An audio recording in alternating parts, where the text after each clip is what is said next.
Welcome back, familiar to Northside LD, and big up to everyone that's locked in. And we got news on Saka, we got the press conference, and more from Mikel Arteta this morning's press conference before the Fulham game tomorrow. Big up to everyone that's locked in. Make sure you're liking and subscribing, all that good stuff. You don't already know what time it is. We are on the road to 17K. So big up, familia. Thumbs up, porra.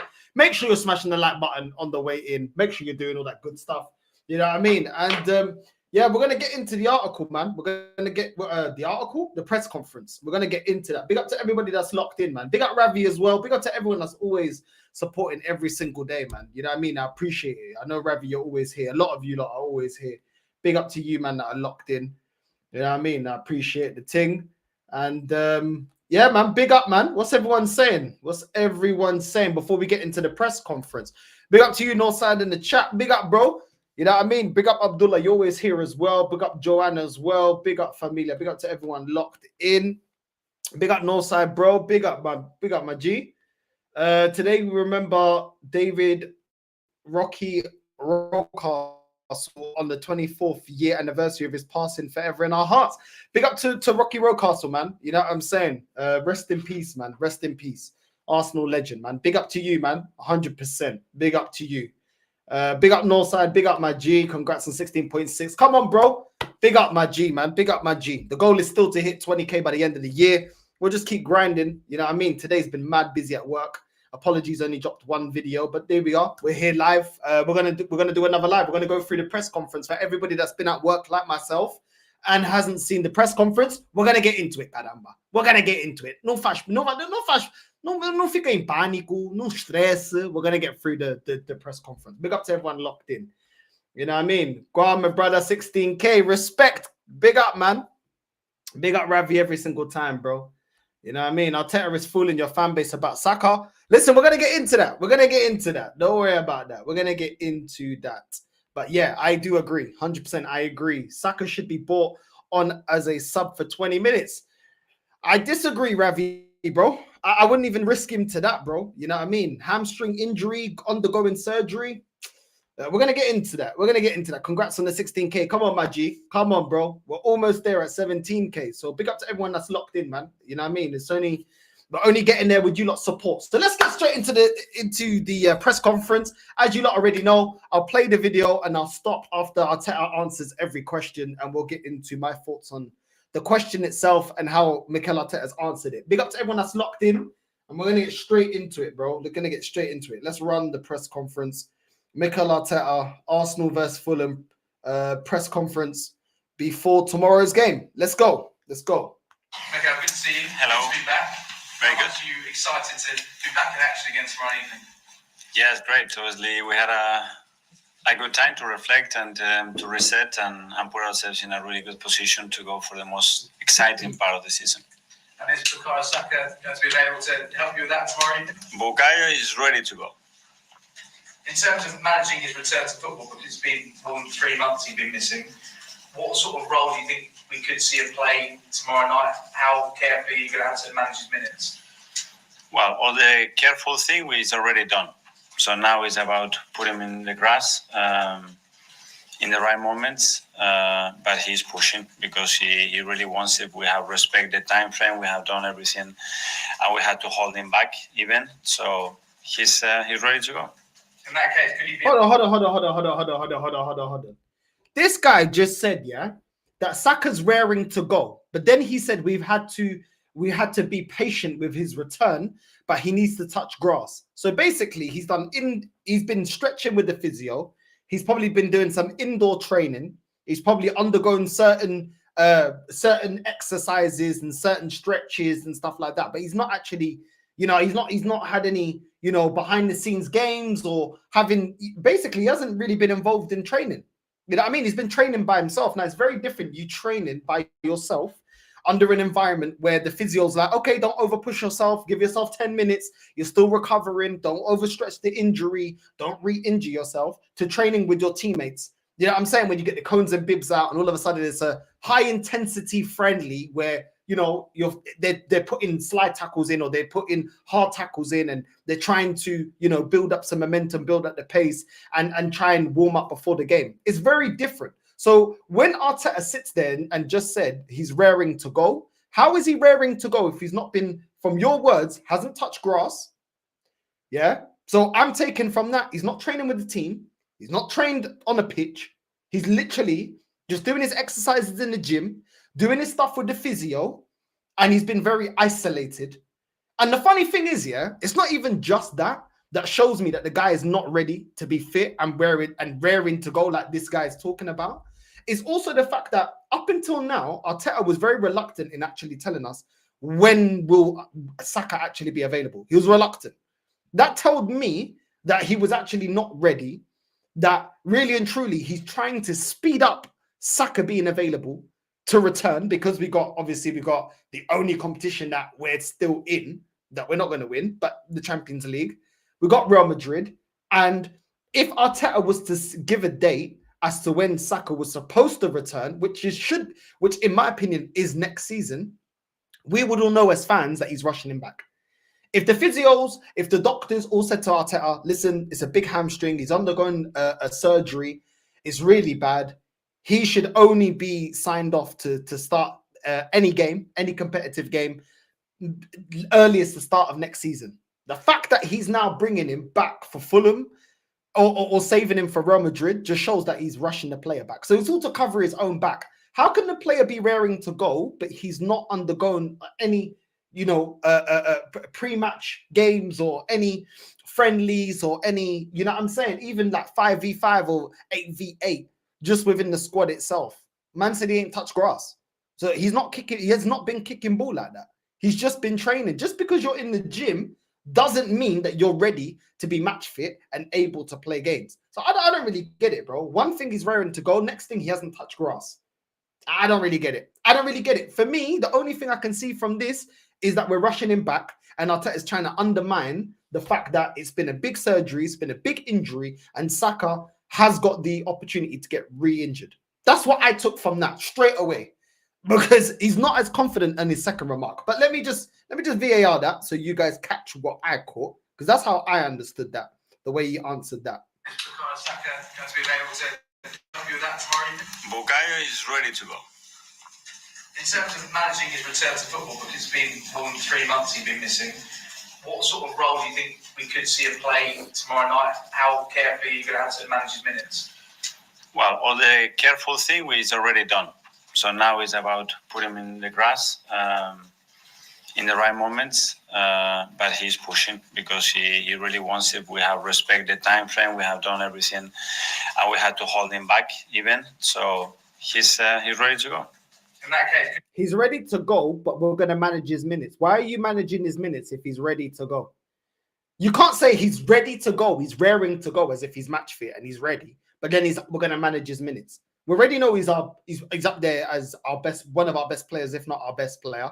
Especially, in the attacking lineup, he's definitely our best player out of all our attack. He's our best player. So you're saying that he's ready to go. There's been all the precautions have been done. You know, that's what Arteta just said. All the precautions have done in terms of being re-injured. He's raring to go. He's fit. He just needs to touch grass, but we're going to monitor his minutes in the game.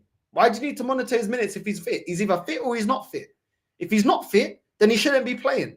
Why can't you monitor his minutes by keeping him on his ass at home and recovering?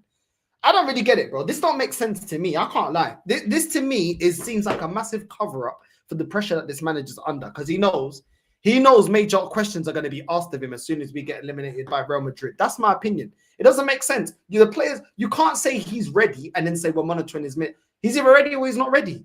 It doesn't make sense. What are you monitoring if you said the manager just said we are monitoring all the procedures of him getting re-injured? We've already done that. So we're just going to monitor his minutes. What's there to monitor? You've said that you've taken all the precautions. You're basically saying there's very low chance of him getting re-injured by your assessment. Why are you monitoring his minutes? What for? What for him getting re-injured? That's basically why. That's how I see it. Makes no sense to me. Big up Ravi, bro. I can't, bro, because they'll copyright me. If I put the press conference up, they'll copyright me. If I just play the press conference, then they can't copyright me. That's how they move, bro. Trust me. If I put the press conference up, they'll copyright the video. Do you know what I'm saying? It's long, bro. Like all these things, like press conferences, you know, the games and all that, bro. It's all copyright, innit? It's all copyright, unfortunately. I would prefer if I could. You know, I would put it up if I could, but I can't, man. You know what I'm saying? But yeah, man, big up to everyone that's locked in, man. Big up Stevie. Big risk bringing him back. I agree. I don't get it, man. I don't get it. Saka should be, yeah, bro. Listen, it don't make no sense to me. North, I pray Saka doesn't end up like Michael Owen with the injuries. Me too, bro. Me too. It'd be such a shame, such a waste of talent because Saka's definitely talented, bro. You know what I mean? So yeah, man, it's one of them ones. He will be finishing. He'll be finished. Saka ruining him, bro. He's gonna finish Saka, man. I agree, Joanne. He's gonna ruin this kid, man. You know what I mean? I hope he doesn't. I hope he doesn't. But he's playing with his career. He's playing with his career. And this is the point where somebody that's, you know, representing Saka should step in and say, Saka, we're saving you from yourself. Just like fighters do. You know what I'm saying? How many fighters do the team throw the white towel into the ring to save the fighter from himself? The fighter wants to go on. But they're looking at him thinking, listen, the damage that you're going to get, you may never, ever be able to recover from that. You may never recover. If Saka gets a reoccurring injury, best believe it might be an injury he will never reoccur. It will never be fully healed from. Sometimes you got like a lot of teams of boxers, they save their boxer. You also have to save players at times. I remember Wenger used to do that as well, saving players. You know what I mean? When players are injured, he's like, there's no chance you're playing because you're going to get there's a massive risk of you getting re-injured. You got to save the player sometimes from itself. The players, he's competitive. He wants to win. He wants to be in a team. He wants to prove himself. He wants the accolades. That's why you've got people behind these athletes, regardless of what they're in, to save them when they're just, you know, the competitor aspect of them is taking over in terms of thinking logically and being a competitor. But that's just my opinion, man. Saka, listen, the team around Saka, they're failing him as well if they're allowing him to play. I can't lie, because this is a massive risk that I don't think is going to pay off with us winning a major honour, in my opinion. But let's go. Be in a position where he did start. Yeah. And how much of an impact do you think he can have now, in terms of what you're saying is the most exciting part of the season now? Flipping adverts. Hold on, I'm going to rewind that bit. Flipping advert. Okay, now, hold on. Yeah, let's go back. Another... Start. Yeah. And how much of an impact do you think he can have now, in terms of what you're saying is the most exciting part of the season now? Yeah, well, it's another massive weapon that we have with him. We know the impact that he's having the team and how important his role and his contribution is to our success. So great to have him back, obviously. That's where they should have asked him. Okay, yeah, he's been a massive weapon and something that's helped us in the past. But Arteta, he's been out for months now. He's just getting into the game. Yeah, he's not fully fit. He hasn't got any game time. And you're trying to lead him up to the biggest game of our season, which is against Real Madrid in the Champions League, and expecting him to be at peak powers. That doesn't sound very realistic to me, that he's going to be able to perform at his peak powers because he's been out of the game for a bit, because he's had an injury, he's had a surgery. He's not match fit yet. He's not match ready. He's not gathered that momentum yet. That's what I would have asked Arteta. How can you reassure that Saka's going to return and play to his top level? Surely it's going to take a bit of time for him to reach that level. Is it worth the risk? Is it really worth the risk? How are Ricardo Calafiori and Yuri Timber doing in terms of their availability tomorrow? Yeah, well, Ricardo unfortunately picked up an injury again with the national team. Really unfortunate the way it happened. It could have been much worse. So hopefully it's going to be a matter of weeks. But we'll have to see how that injury evolves. And Jurian, yeah, was ill for a long period, quite badly. He's felt much better in the last few days, so he's available. Well, okay. Well, that's some good news on Yuri Timber. I definitely would prefer Yuri Timber playing at left back against Real Madrid, which is the big game. The league, listen, it is what it is. I'm not going to waste my breath on the league. At the end of the day, the title's done, isn't it? So it is what it is. But going up against Real Madrid, I think Lewis Skelly shouldn't be starting that game. I don't believe he should be starting that game. I think it should be Calafiori starting. Mil Deus. Yeah, right. Flipping Timber should be starting at left back. Skelly should be on the bench, in my opinion. I think his inexperience in the game, I think, might get the better of him, especially going up against Rodrigo. He's no joke. You know what I mean? Rodrigo's an absolute baller. So put Timber there, in my opinion. So the fact that Calafiori is out for a couple of weeks isn't that alarming, to be honest. I guess it takes away from an option that we could use as a winger, but then at the same time, it's not like, you know, Calafiori is a top winger. That's just the best position to play him in based on his attributes. But yeah, Calafiori being out is not a big thing. We still got Skelly, that's better than him. We still got Timber, that he said was ill's coming back. Okay, cool. Hopefully, you know, Timber's all good and available for Real Madrid. So yeah, no, it's not. It is what it is, isn't it? It is what it is. I don't wish injury on Calafiori, but I really couldn't give a crap if that Calafiori is not available. Honestly, couldn't give a crap. And we just met Andrea Berta. How excited are you by the appointment the club have just made? Yes, I think is a big addition to the club, a big addition to the team, a team that is already formed with a lot of great people. Well, Rich leading it, obviously, but as well with James, with Jason, with a lot of people at the club that they've been doing such a good work. So it's about building out that chemistry. And I believe Josh is being fully involved in the process as well. So we are all very excited to have him. How much do you feel like he can help the club, especially in the transfer window? We've seen his reputation for signing some of the best players in world football over the course of the last decade or so. Well, you just met him, and straight away, it's the words that come out are always winning, improving, and demanding. And he's a person very honest, very straightforward, very clear vision what he wants to do.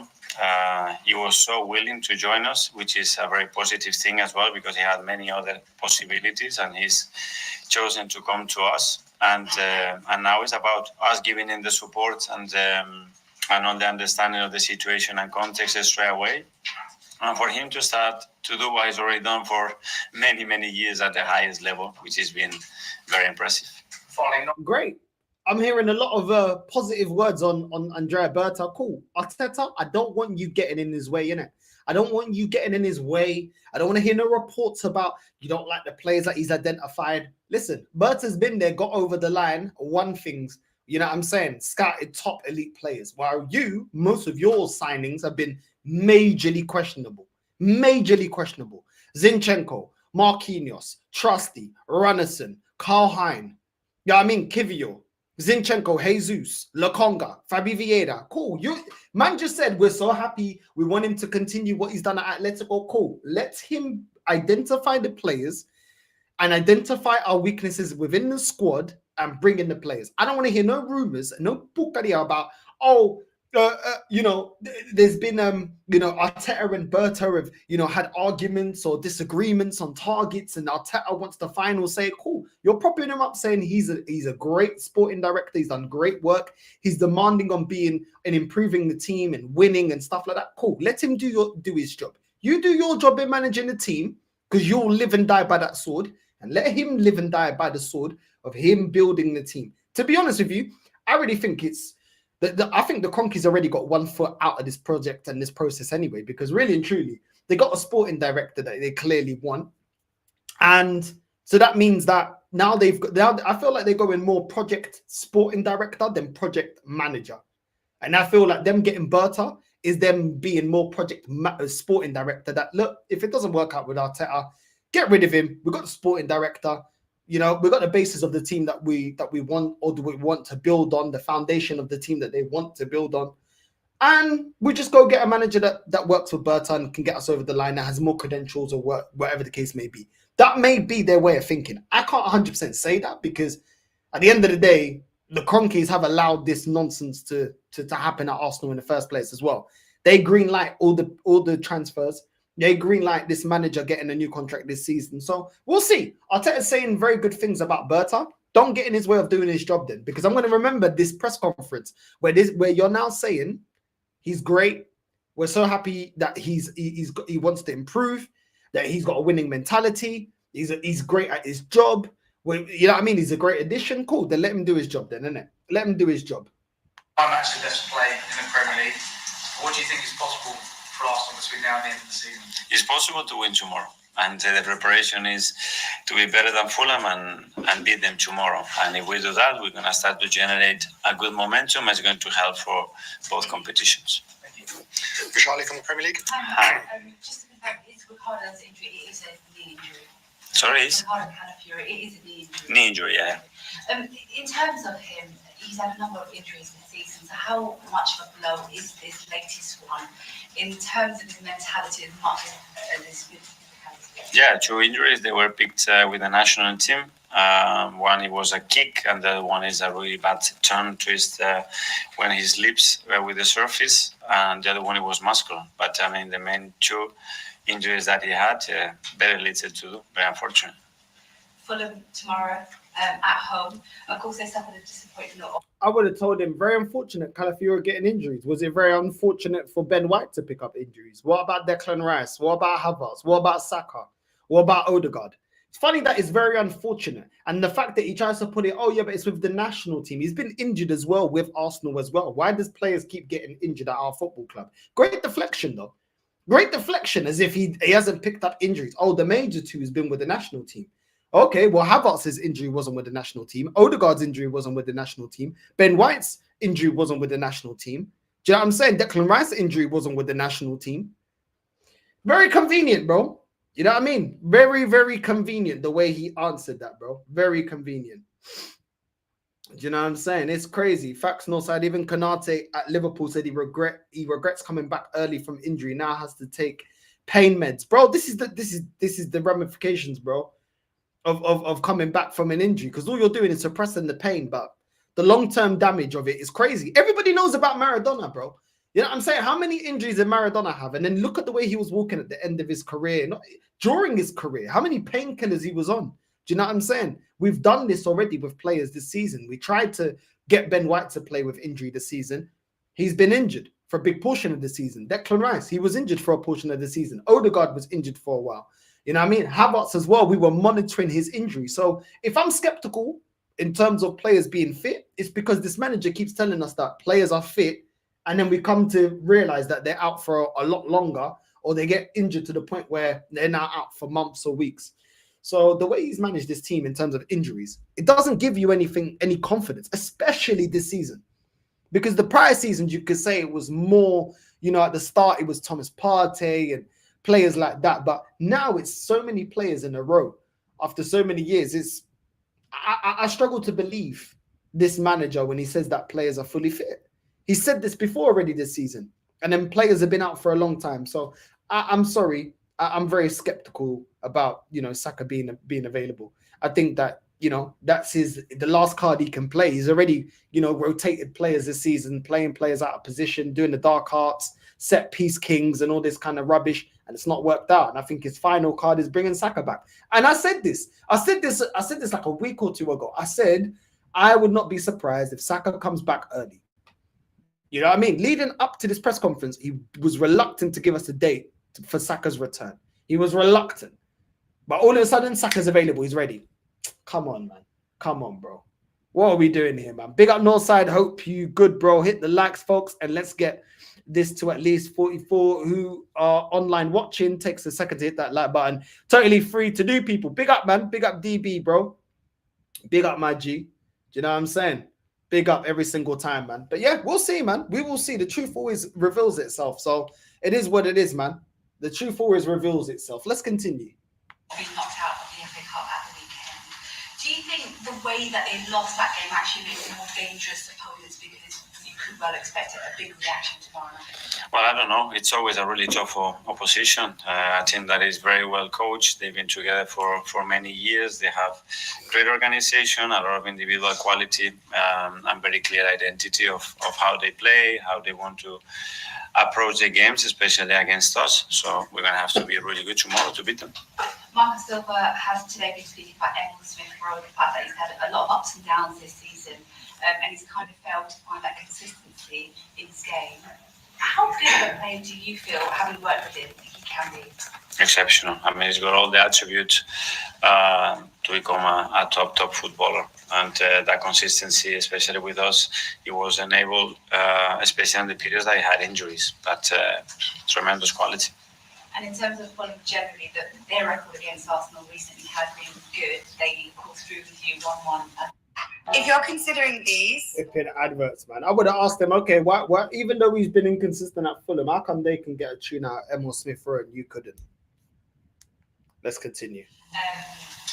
What can you take away from that game in particular, that 1-1 draw going into tomorrow's match? Well, especially that we have a lot of dominance and quite a lot of chances, both open and set pieces wise, but they were very clinical in what they do. And the first chance, especially when we were very on top of the game, they managed to score the goal, and then obviously they sit back and reduce the spaces, and it's a team that is well organized.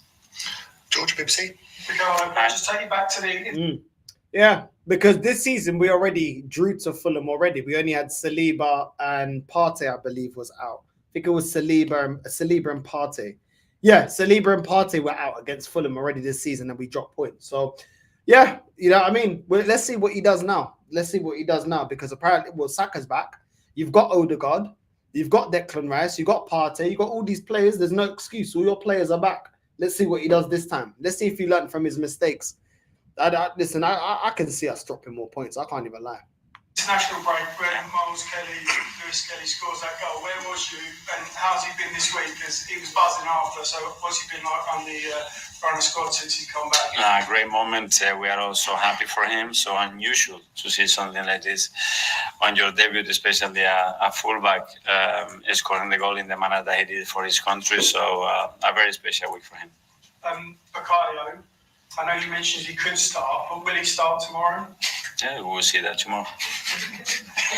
And we just met Andrea, but can you just talk about what direction the club's going in now? You talked about ambition. He said about wanting to win stuff.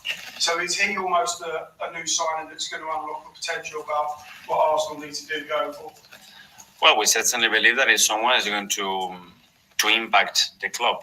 And he's got that experience. He's got this personality as well, this charisma, and this drive to and will to win. That is going to be very contagious. He's very much installed in the football club, especially from the top, because this is what we want to achieve. But to have people as well with different expertise, experiences, and that they already done it, is very, very helpful.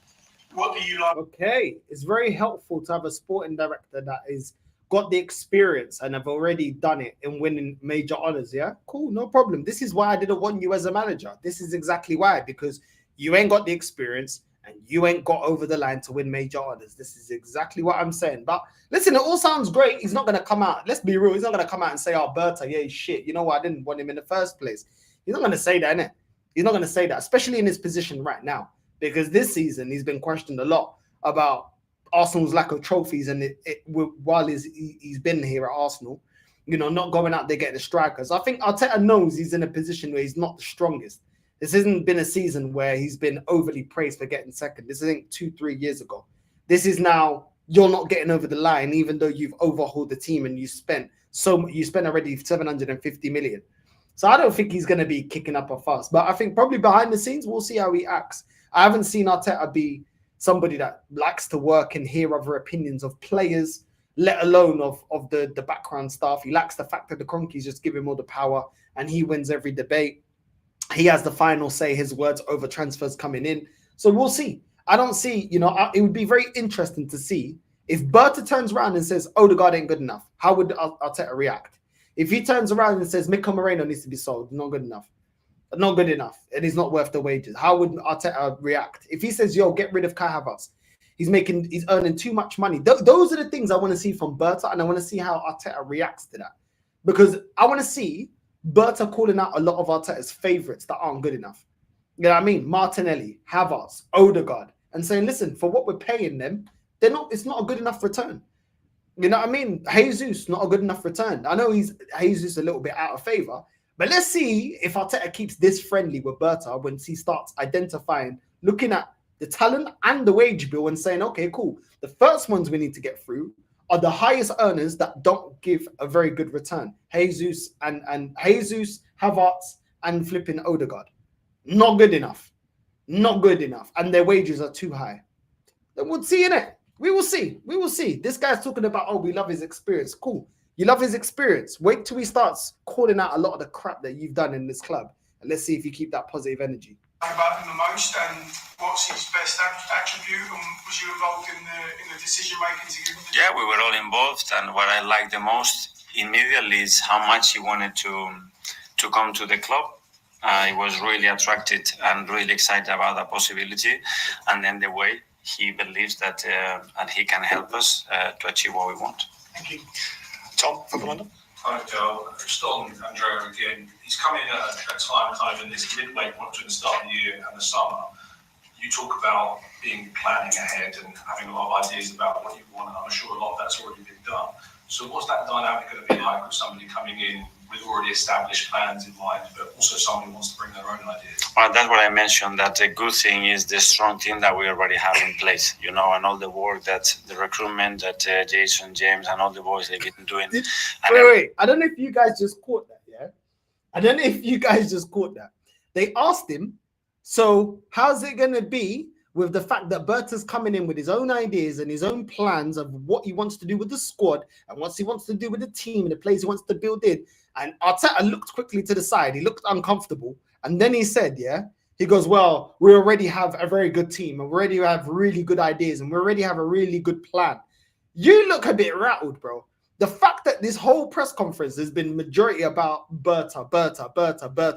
And the fact that they keep asking him, Berta's got his own plans, got his own ideas to get over the line. Arteta's response there seemed a little frosty, bro. I know you're trying to do the political thing, but I can, you know what I mean? Don't go anywhere. I can see. You ain't looking too happy, bro. You ain't looking too happy. What kind of responses? We already have our own really good team here and we already got our own structure here. What kind of response is that to a journalist asking you, how do you feel about Berta coming in with his plans? That seems a bit territorial. That seems a little bit like, don't step on my toes. You know, at work, when you get somebody else in management that comes in and is like, oh, the previous management's been failing, but they keep on the manager that's failing, but they bring somebody above him. And the manager below him, in the office, he's chatting shit about him. He's angry. He doesn't like the fact that he's here. He's like, he's undermining me. Oh, do you not like him? I don't really like him. I think he's a bit this. I think he's that. I think he's a prick. That's what it seems like to me, bro. It seems like to me he doesn't like the fact that if things change for the better, Arteta it doesn't seem like Arteta is the one that's going to be getting the praise. It's going to be Berta. You know what I'm saying? If we buy signings over the line from now on, I think a lot of people are going to be looking at Berta and saying it's a Berta signing. If we go and get Gyökeres, people are going to say Berta. Since Berta's come in, now we're linked with Gyökeres. I feel like Arteta doesn't like that. He's like the whole fact that the fan base has said, if Arteta wants him, I want him. He's like the fact that, Arteta's new revolutionary system. Now there's somebody else there that has different plans, has got over the line, will probably want different profiles. We've had Arteta here for about 5 years now. So we know what kind of profiles that Arteta likes. So if we go and get Gyökeres or we go get an Isak, we know that's not Arteta signing because he's had the option to sign these guys in the summer. The money was already there. A financial report only came out a couple of weeks ago. You already know this guy's going to get rattled, bro. I believe this guy is rattled because it's no longer the Arteta show.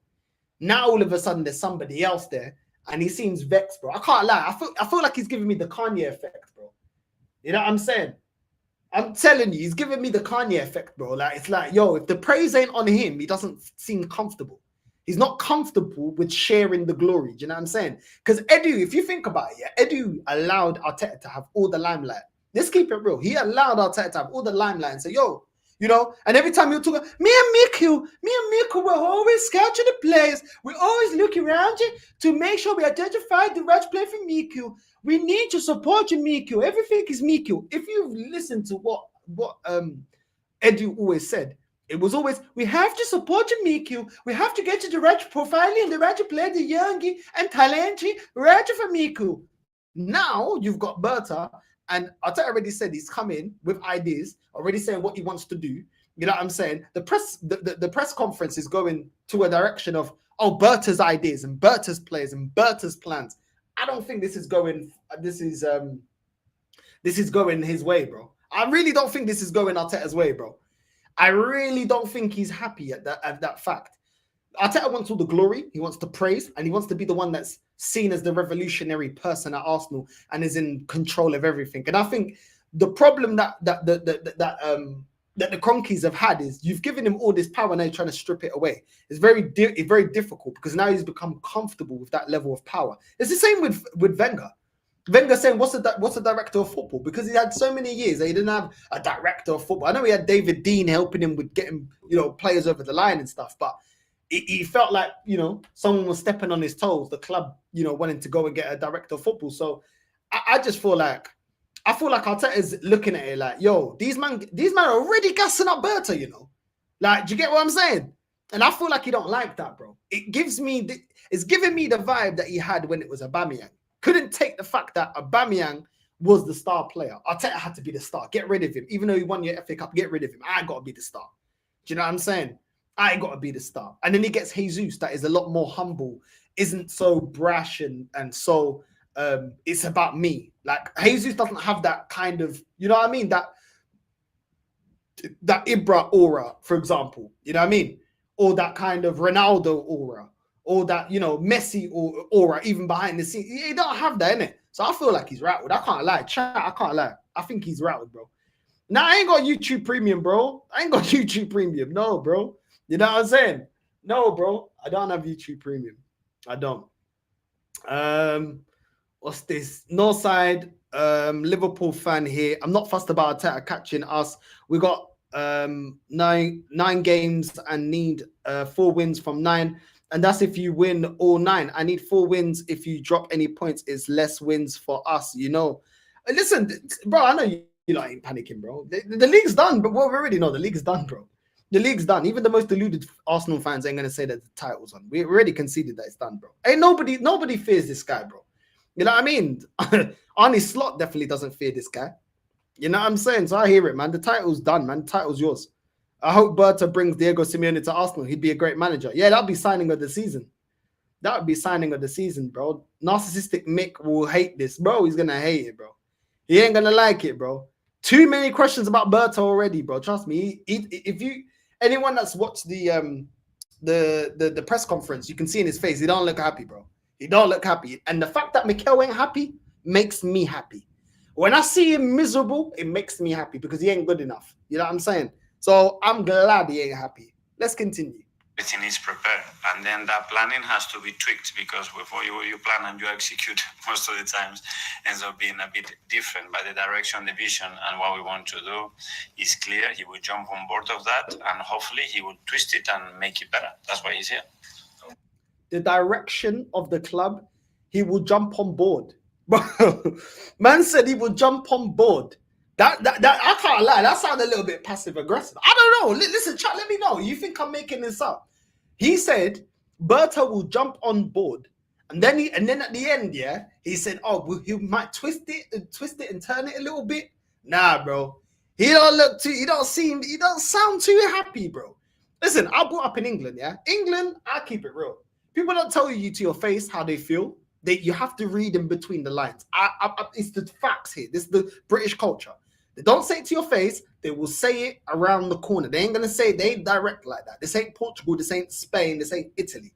Yeah. So growing up in a country where I know where people talk in riddles to get at a point that they're trying to make, yeah, or the passive aggressiveness, yeah, I feel like that was a little bit passive aggressive. I can't lie. Let's rewind that. I can't lie. Time kind of in this midway point between the start of the year and the summer, you talk about planning ahead and having a lot of ideas about what you want, and I'm sure a lot of that's already been done. So what's that dynamic going to be like with somebody coming in with already established plans in mind, but also somebody who wants to bring their own ideas? Well, that's what I mentioned, that a good thing is the strong team that we already have in place, and all the work that the recruitment that Jason, James, and all the boys they've been doing, and everything is prepared. And then that planning has to be tweaked because before you plan and you execute, most of the times ends up being a bit different. But the direction, the vision, and what we want to do is clear. He will jump on board of that, and hopefully he will twist it and make it better. That's why he's here. He will jump on board, yeah? He will jump on board. And what did he say? All the people, the background staff, Jason and all that, all the work is already done. If the work was done, why didn't we get a striker in January? Why didn't we get a striker in the summer? Why didn't we get a number 10? Why is it that we only identify Sesko as a striker and didn't go out seriously for any other striker? Why is it that we didn't identify a proper winger? Why is it that we only brought Sterling in? as if that was a great signing. Why is it that we couldn't identify another winger, a left winger, when both of our wingers have been dying under this system and under this flipping regime? Why is that? Why is it that we can't identify a centre-back? Because a lot of Top Goon is telling me that there's loads of quality centre-backs out there. Why can't we identify one? Because we've got Gabriel and Saliba and we can't get a decent backup. We can't find one. We got Kivior that we're now trying to get rid of. So what's man talking about? All the good work is there. No, the reason he's here is because the work isn't being done properly. Because we don't have a bench that's effective. Because we don't have competition in a lot of areas. So what's man talking about? Arteta, bro, he's an A-class waffler, man. I swear down, he's an A-class waffler. Thomas Tuchel over the international break, first chance to really speak after the start of his game. So one of the things he talked about was he made reference to the fact that Declan Rice played in the 7-1 win over PSV, and this idea of rotation and picking players of importance, even when perhaps there's ideas about giving players rest from their club teams as well. Is it important that that is kind of got on top of the players are given important rest at certain times of the season in perhaps friendly games, and how is that relationship with Thomas going to evolve? Yeah, well, the more communication there is and understanding, obviously, when a player plays, it means do you want to play him or you have to play him? It's very different. If you have other alternatives, you still have to play him. Is one decision. If you have to play him because there are no other alternatives, because the situation you have in the squad, that's something. The best thing is always to communicate ahead what the intentions are, what the processes are, and what the thought process was behind certain decision. Because to compare two similar actions with different contexts, it doesn't make any sense. Well, that was a great way to go around the question, Mikel. But guess what? Yeah, we're anti-bullshit on this channel. Yeah. So guess what, Philo da puta? I thought that was a great question by the journalist. Yeah. And the reality is, man saying, "Oh, we don't force players. We ask players if they want to play." I'm sure Partey didn't ask you to play right back. I'm sure he didn't ask you that. When you're playing Partey at right back, you didn't have to play him at right back. You had Tini available as a fullback. You had Zinchenko available as a fullback. These are players that you brought. You got Kivior as a fullback, that's a centre back, but you've played him as a fullback. So why didn't you play him there instead of getting Partey out of the midfield to cover at right back? Why did you do that?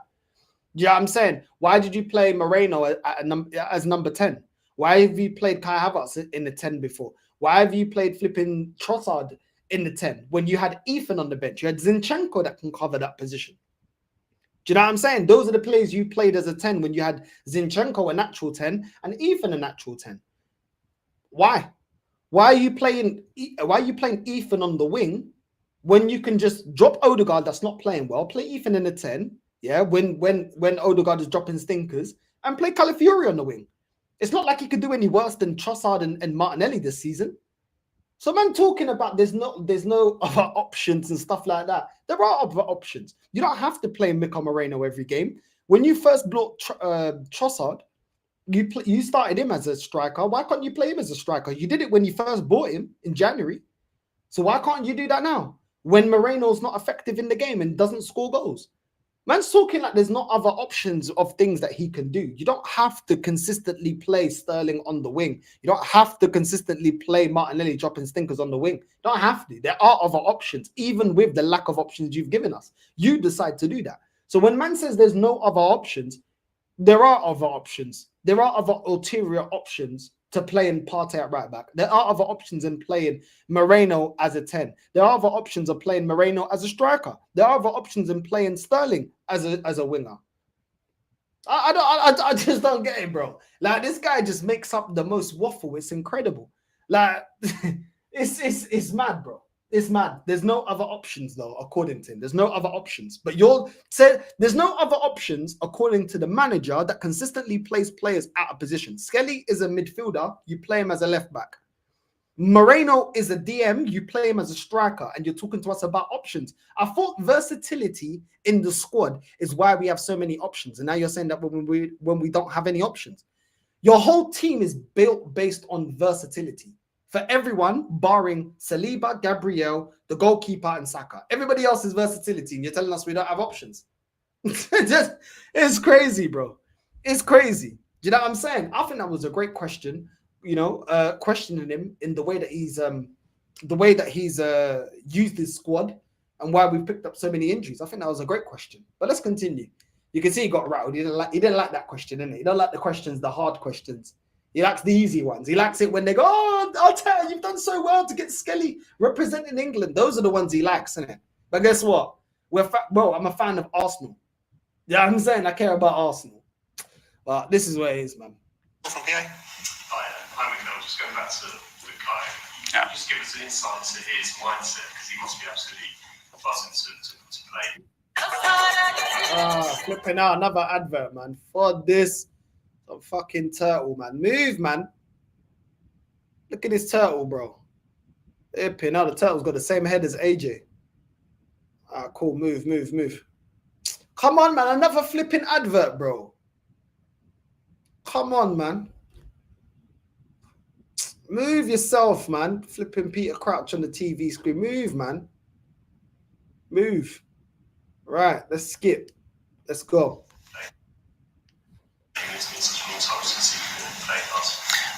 Well, it's more the energy that he transmits, you know, that he's missed the thing that he loves the most in his life, which is to be around the team, to play, to train, and to compete at the highest level. And the fact that he's able to come in the most important part of the season, obviously, is a massive boost for him and to the team as well.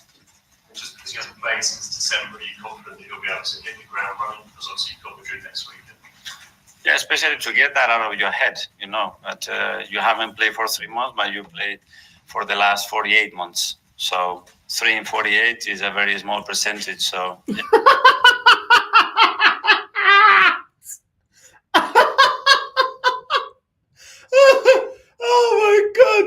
Oh my God. I can't believe he said that. Hey, this man, I swear down, this guy is actually special, bruv. How can Arteta say, yeah? For everyone that didn't catch that, man was just asked, yeah, about, how's Saka? You know, the fact that, you know, he hasn't played, and, you know, that must affect the fact that, you know, he's not up to scratch, basically. And Arteta said, yeah, but he has to get that out of his head. He's played the majority. He's played, 48 months out of, you know what I mean? He's only missed three months. He's only missed 3 months of football out of 48 months or something like that. 48 or something, 40 months. So at the end of the day, look at the game, look at the months that he's played in comparison to the 3 months that he's been out. He should be able to perform. Are you mad? Are you mad? That's not how it works, bro. That's not how it, like, this guy is crazy, bro. This guy, but you've played so many months before. The fact that you're out for 3 months, just get it out your head and you're good to go. Bro, like, you know what, yeah? We don't need physios, we don't need doctors, we don't need medical team. We got Arteta, bro. Arteta says, guys, just get it out your head. Just get it out your head and it doesn't matter. You've played so many months, forget about the 3 months. Just go forward. It doesn't matter. You've played the majority of the months that you've been here at Arsenal. So 3 months, it's minor. Like, what? Bro, man's undergone, man had a hamstring injury. On top of that, you already know he's probably fatigued. He's probably even carrying something else. He's had surgery. And you're saying, but just get it out your head. Get it out your head. Bro, it's not just about the mental aspect of the game. It's about the physical. And if you don't look after the physical, it doesn't matter how elite your mindset is. We've seen R9 and what happened to R9 because of his body and because of injuries and reoccurring injuries, stopping his career short. So it's not about the mental, bro. Like, Arteta, and you think Arteta doesn't know this? He doesn't know about R9. He doesn't know about players like Owen. He doesn't know about players that got injured and re-injured. Bro, what is he talking about, bro? Like, it's crazy. It's actually crazy. Just get it out your mind, guys. Just get it out your mind. Wow. I swear down, bro. This man, the way he talks, bro. It's like he's a cult leader, bro. I don't get it. I really don't get it, bro. What kind of medical advice is that? Just get it out your mind. It doesn't matter that you've been out of action for 3 months. What? There's a reason why he's out for 3 months, bro. Does Arteta even understand the injury to a hamstring? The way it affects you, the whole movement of your leg. What it's connected to, what joints is connected to. Like, man's just saying, just get it out your head. Bro, this is crazy. This is crazy, bro. This is crazy, bro. I swear down. This is exactly why Ben White was playing injured. This is why Declan Rice was playing injured. This is why Kai Havertz got injured and was playing already injured before that. This is why Saka got injured in the first place. This is why Partey at Arsenal keeps getting re-injured, because this manager just tells you, well, you was available for the majority of the season. Yeah, just get it out your head. Come on, bro. Come on. Even anyone that loves up this manager, you can't. It doesn't logically make sense to say that to an athlete, bro. Do you know what I'm saying? And it's not even like on top of that, this is the most physical league in the world. Yeah, I don't think it's the best, but it's the most physical. And this is elite sport, and you just think, oh well, just get it out your head, as if he's not going to get crunched down. Defenders aren't going to double up on him, take him out the game, try to wipe him out while he's recovering. He ain't going to get flipping, you know what I mean, barged all over the place. Honestly, this manager, bro, is special, bro. You know what I'm saying? There you go. I've pulled a hammy. I couldn't run proper for months. Bro, just get it out your head, bro. Arteta says get it out your head. Don't worry about it. You know what I mean? I said he could run a communist country. That's crazy. It's crazy, bro. It makes no sense, bro. But the people that love up this manager will still justify that. Like, oh, this doesn't matter. Okay, let's just save wages. Let's just get rid of the whole medical team. If this is the mentality of the club, just get rid of it, because we don't need specialists. What's the point of having scans, having surgeries, having physios, having all that? What's the point? Because Arteta just says, just get it out your mind. Come on, man. Arsenal, this club, rinsing players. It's about the longevity of player to have the best career possible. He don't care, bro. He don't care. Do you know what I mean? He don't care. Anything to save his job, Arteta, man. Anything to save his job. Disgusting. That was disgusting, but it was so stupid. Yeah, I had to laugh, bro. Arteta is rage baiting. I guess he has dreams of his P45. Bro, that P45 is hitting soon, bro. You know what I mean? It's crazy. Arteta doesn't care about the well-being of Saka. He don't care, bro. If it's Saka's well-being or Arteta's job, he's throwing him under the bus, bro. He don't care. Do you know what I'm saying? He don't care, bro. Crazy. Let's continue. Crazy, you know? Just get it out of your mind, guys. Yeah. I haven't done maybe the housekeeping duties for a week, but I've done it for 10 years. So I know what to do it. I know how to sustain it, and I'm clever enough to maintain that. The habit. Man just compared Saka's injury to, I haven't done the house cleaning in a week, but I've done it for months before. I have the intelligence to manage the house. What? No.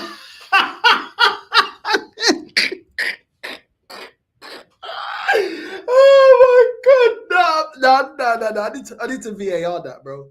I need to VAR that. This guy is actually a spastic, bro. I'm sorry, yeah. This guy is beyond the spastic, bro. How are you comparing spring cleaning to man coming back from an injury, bro? No. Let's hear this again. Look at this guy, bro. Look at this guy. Well, it's more the energy that he transmits, you know, that he's missed the thing that he loves the most in his life, which is to be around the team, to play, to train, and to compete at the highest level. And the fact that he's able to come in the most important part of the season, obviously, is a massive boost for him and to the team as well.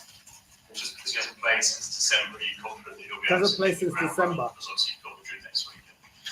Yeah, especially to get that out of your head, you know, that you haven't played for 3 months, but you played for the last 48 months. So 3 and 48. You haven't played for 3 months, but you played in the last 48 months. So just get it out your head, Saka. Just get it out your head, mate. It's all in your head. Don't worry, it's all in your head.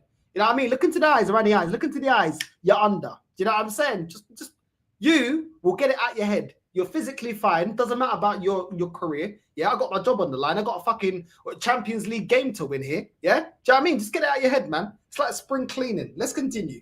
It is a very small percentage. So, yeah, I haven't done maybe the housekeeping duties for a week, but I've done it for 10 years. So I know what to do it. I know how to sustain it, and I'm clever enough to maintain that. The habit is certainly there. So don't think about that. Okay, the last couple. Don't think about that. And he said it again, smirking, looking around, you know. Oh, big up Dow, man. A grade 3 tear is when the hamstring is ripped off the bone. Surgical procedures are using pins to attach the hamstring. It's not about mental. Arteta is a sadistic clown. Bro, this is what we're saying, bro. This guy is crazy, bro. Man said, I've been doing spring cleaning. If I miss a week, I still have the mentality to, bro, it's not about the mentality. Bro, but Saka's supposed to, bro, repair himself like he's a fucking cyborg and be able to just perform and just get it out of his head.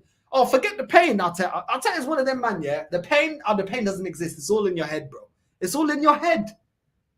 It's bro, crazy. The fact that he's saying this in a press conference, yeah? And I bet you most of this fan base ain't going to call this out. That's shocking, bro. This is exactly what, and I'm going to write it down. I'm sorry, I'm writing it down. I'm writing it down. Hold on. I'm writing this down because you need receipts with these Philly puta. Hold on. Where's my notes? I'm getting my notes out. It's time to get the notepad out. You know what I mean? Where is this? Fulham. Where is it? Fulham press conference. Arteta says Saka needs to get the injury out of his head.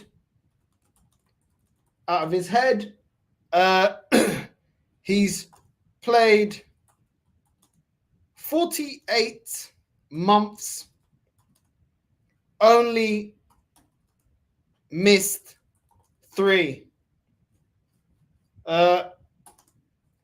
His injury is like spring cleaning. After 1 week, I still know how to spring clean. And then he repeated, get it out of your head.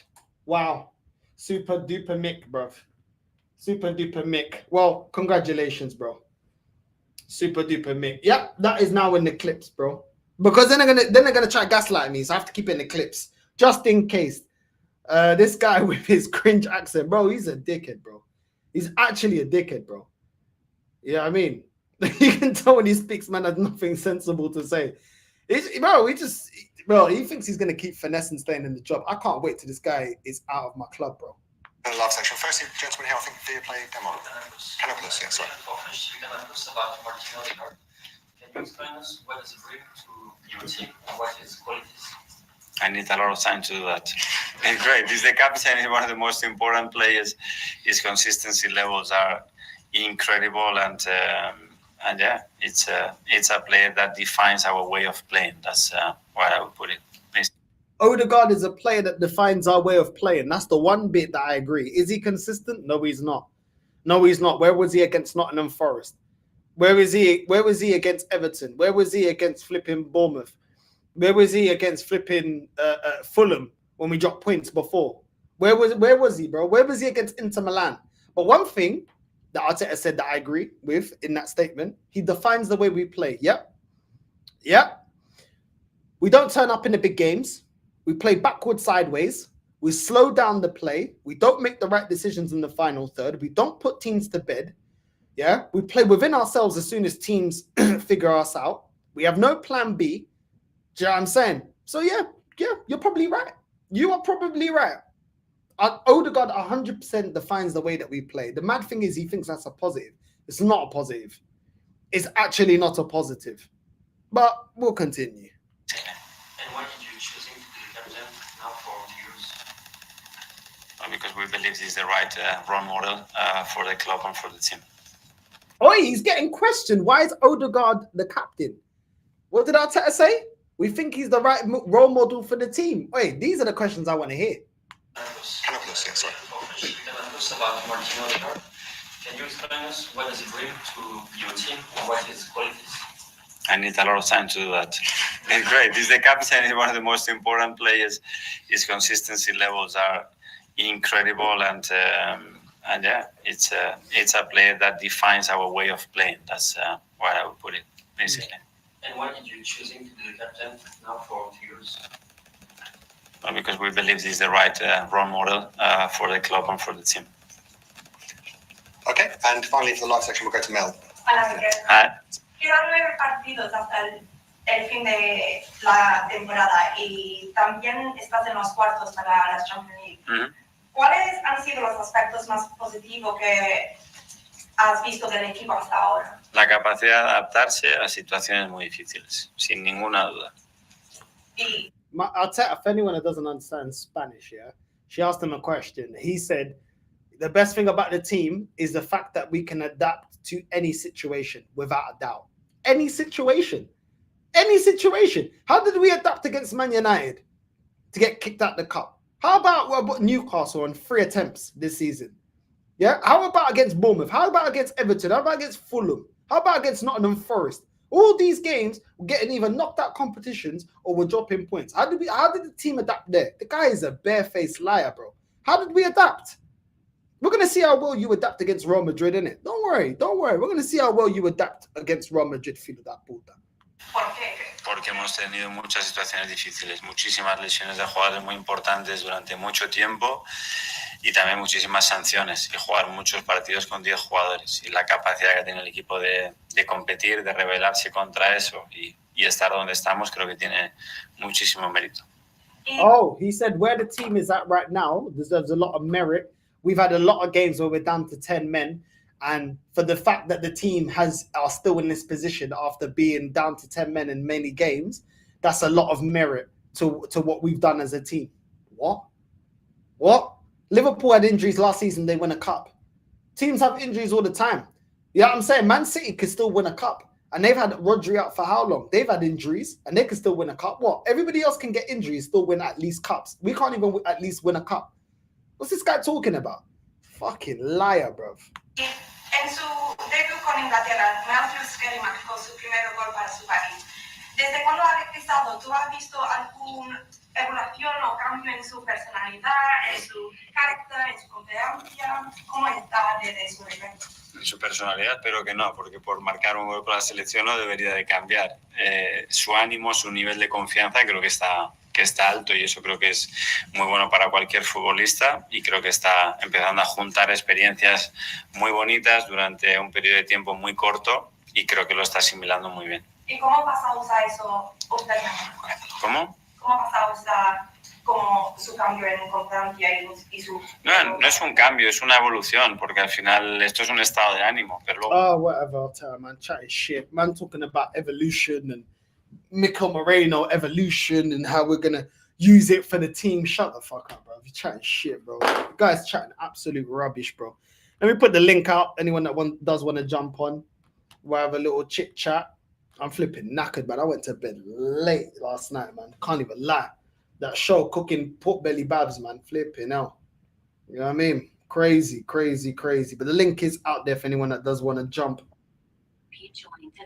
You know what I mean? Talk Arsenal fans priority. But yeah, big up to everyone locked in.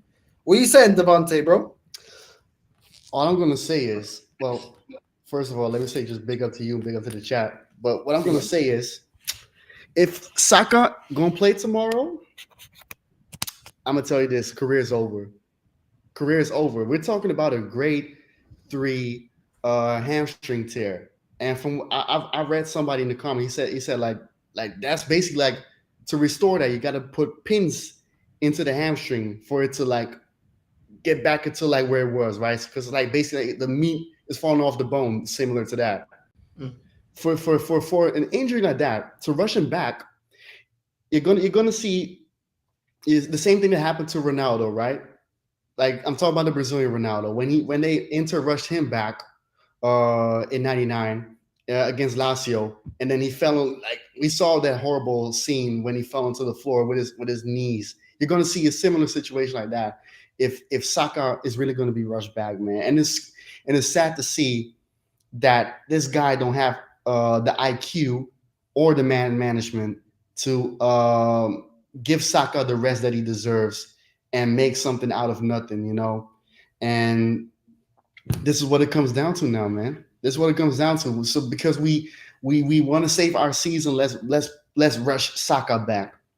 Let's ruin his career, basically. Let's ruin his career. See, because nobody else can do it. The supposed captain cannot run this club to victory. He cannot carry us to something. No, the supposed captain is Ghost. Sterling not performing. Sterling shall perform himself. Havertz is gone. Martinelli, you might as well kiss his ass goodbye because he's garbage. Trossard, So yeah, push Saka, push Saka back into the pitch and see what it's gonna become, man. See what's gonna become of him. And then what? What is the excuse? Because I know these flop gooners are gonna make up a new excuse of, oh yeah. But y'all are green, y'all are basically in line with Arteta to push this guy back onto the pitch to save your season. Season is already done. Do you really think you're going to win against Madrid? I want to win against Madrid, but come on, man. They're the defending Champions League winners, first of all, and they got better players. Second of all, they got a better manager. Third of all, they got a better board. Fourth of all, they got a better owner. Five of all, I can continue.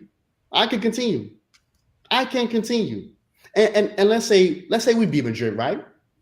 We gonna face Aston Villa, who got our number, Emery. PSG been playing very well. And I know people gonna say, but we won against PSG in a group phase. I get that, but they're a different side now. We faced them early. Now they're like a cohesive unit. They're gonna serve us some trouble. PSG. You don't want to play against PSG. They are very good. They are very good, bro.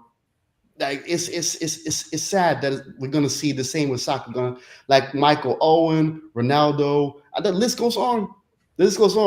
And by the way, Arteta, we got a new quote for you about chores. This guy talking about, oh yeah, I've experienced cleaning the house. I swear this guy got the funniest quotes I've ever heard from a football manager, man. He's about to get rattled, yeah, because these kind of man like Berta, yeah. But Berta's Italian, isn't it? Yeah. I'm sure he's Italian. I didn't check up his nationality. I didn't really care. But, bro, these Italian men ain't going to sit back and just let you do what you want to do in it. And the fact that he had the balls to challenge Simeone, best believe he's going to challenge this manager. The fact that Arteta said, yeah, because I'm just reading in between the lines because he's going to be political, innit? He's going to do the political thing in front of everyone. But the fact that he said, yo, he's got his ideas, but he's going to come on board and we've got our structure and we've got our ways. And it's kind of like, it's a bit passive-aggressive-y. Kind of like, yeah, you're coming on board, but we know, you're going to add to what we're doing kind of thing.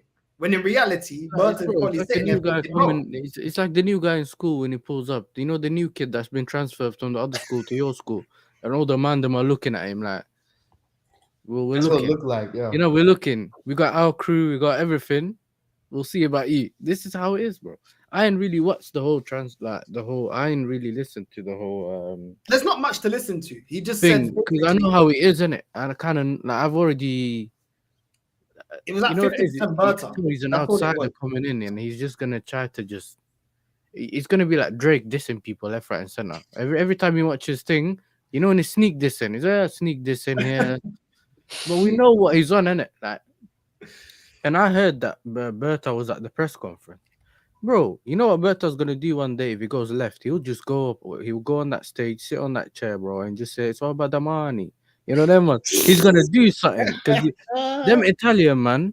You know the problems that they're not gonna just sit there and just be liquor, man. I'm saying for Arteta's ego, it's a lose though, Yasser, yeah. Because for its ego, if you think about it, it's a lose. Because if we win the league since Berta come, the praise is gonna be on Berta.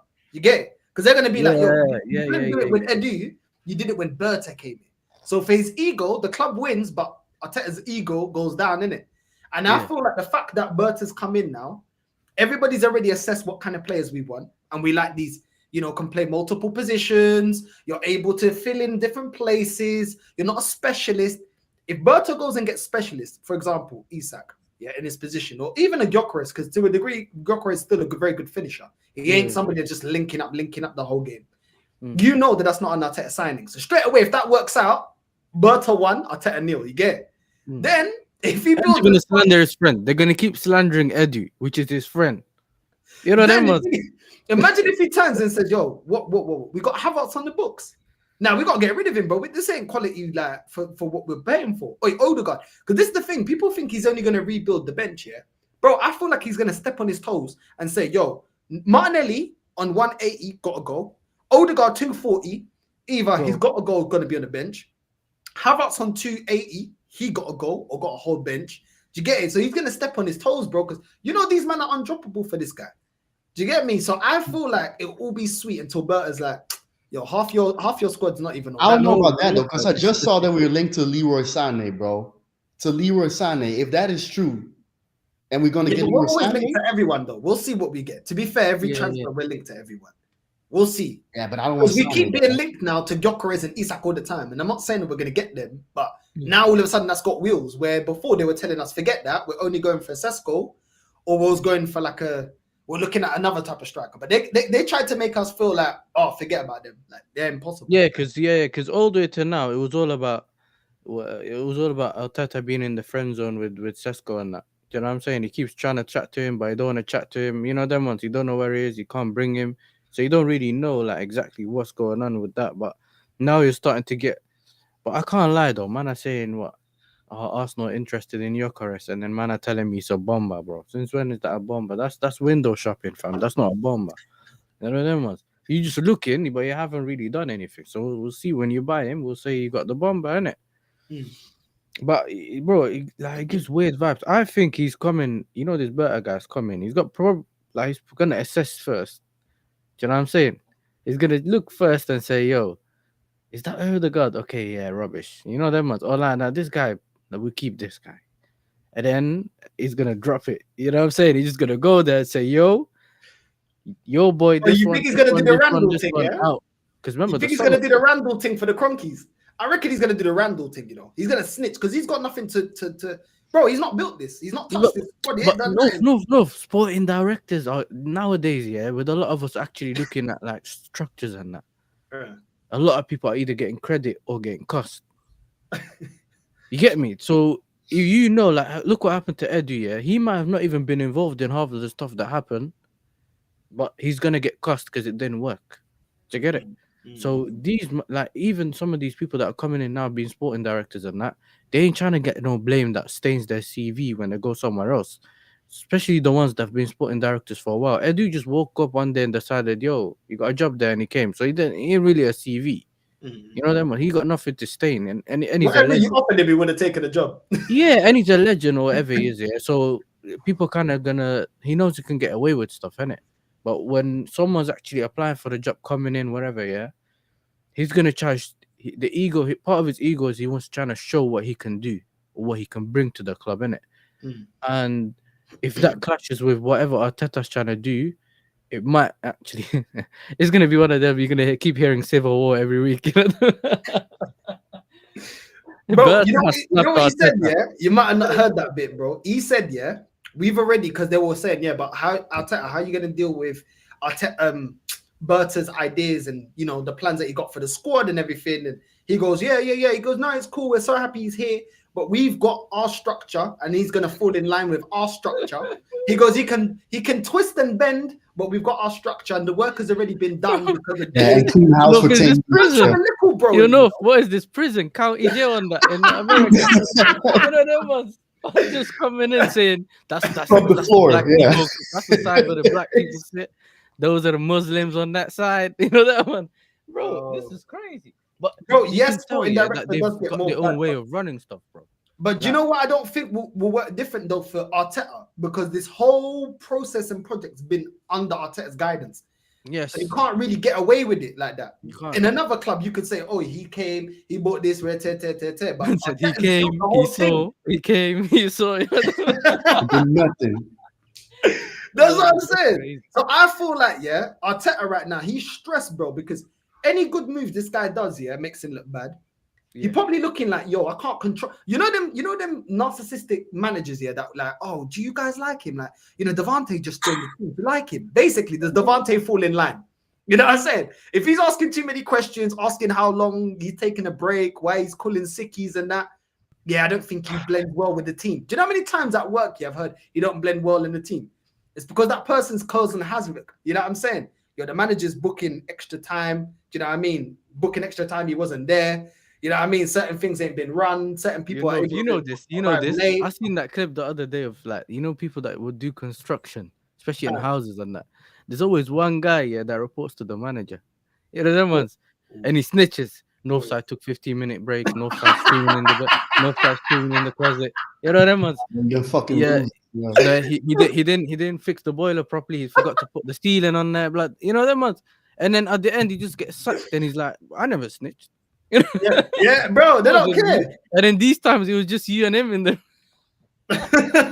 you and him that were working together, but so bro, don't be surprised if Arteta starts bringing in like what's it called, private investigators and that.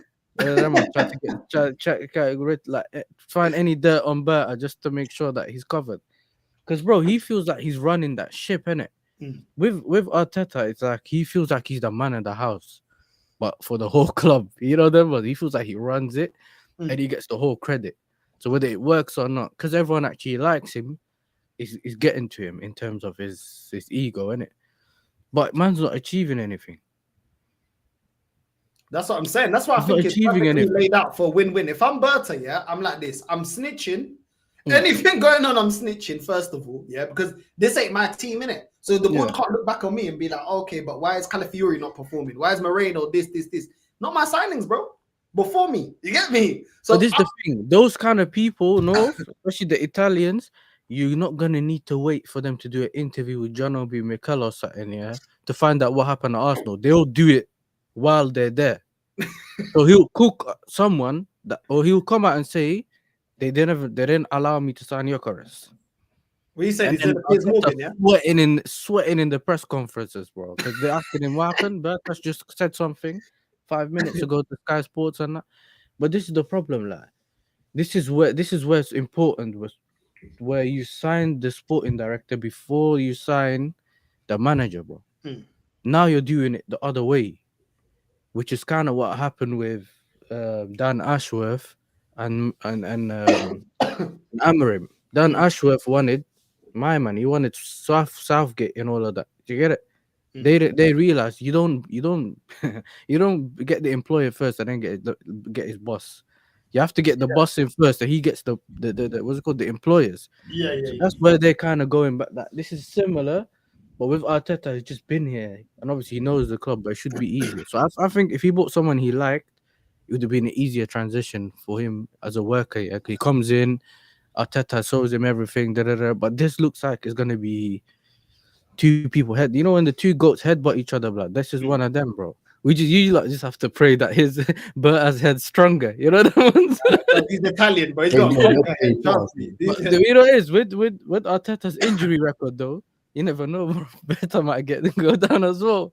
So, man. And with the Saka thing, I've heard people say, I want him to come back second leg against Real Madrid. Second leg, Real Madrid, second half, first half, keep him up front. It's all this hope thing, yeah, that they think that's just gonna come back. And he's a winger. And then they're telling me he doesn't rely on his pace. I'm like, brother, his whole thing's pace and power, bro. His whole thing is pace and power because he will beat you with his pace. He doesn't beat you with anything else. Even if this is the thing as well on the offside, yeah. Even if he was doing skills or wasn't doing skills, his thing is explosiveness. So he'll get away from you, and then you can probably catch up or whatever it is. But even though he's quick, but you can get to him, but he'll try to get away from you first. And off the shot, you lose that kind of thing, and then he might overcompensate with his training. In this situation is where the club need to make that decision that no matter how much he wants to come back and play against Real Madrid, because I know as a player you can't. It feels long, innit, trying to come back from an injury, whatever. You know you're playing Real Madrid. I know, I hear it, but at the same time, you have to be managed because the player's not, bro. The player, if it's Saka and you ask him, "Are you good?" He'll say, "Yeah." He'll play against Fulham, bro. He just wants to play. It's up to the only way he comes back well is he knows that he's 100% ready, innit? And the club's also managed him well. If it's one-sided, it's not going to work. And it seems to be one-sided. And then the way he said the Saka's ready, bro, don't be surprised if he brings him on tomorrow. Like, he will. Whatever the game. Fulham, full 90 minutes, brother.